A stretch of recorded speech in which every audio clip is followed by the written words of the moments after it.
Good morning. Pagkagising sa umaga, ang exercise ay manungkit ng mangga. At ako ay may daladalang basket ko. Bango.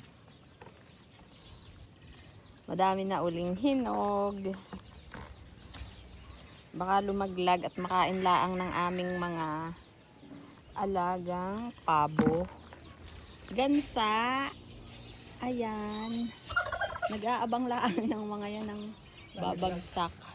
Nanlalaglag na bungang hinog. Ito yung aking pupunuin basket. Good luck sa paghahanap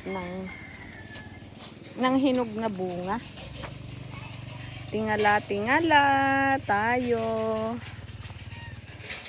Doon sa punong yon hindi pa tayo nakakaano. Ikayin natin.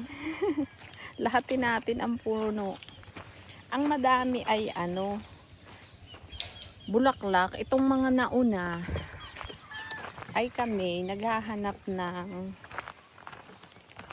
mga bunga na magugulang. Madami kaming puno dito eh. Kaya exercise, maghanap ng hinog na. Yan. Minsan ay basta laang nalaglag. Tingnan niyo, iba-iba ang laki. May magulang na, may babago pa, bubot, gayon.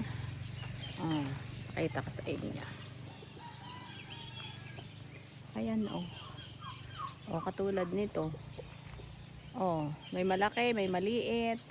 Hindi sabay-sabay ang paggulang at paghinog ng mangga. Kaya kailangang titingnan. Ating isa-isahin ang puno. Merong madaming bunga, meron namang bulaklak laang. Ang iba ay napanguha na namin, nakain na, naipamigay na. Hindi pa kami nagbebenta dahil sa next pa, yung mga pasunod na bunga kami magbebenta kapag may natuloy na bungang madami. Ayan, ang aking asawa masipag maghanap. Ako naman video pa more. Habang naglalakad ay magtingala-tingala tayo. May magulang din daw. Ano yun? Guyabano? Mangga ng kapitbahay.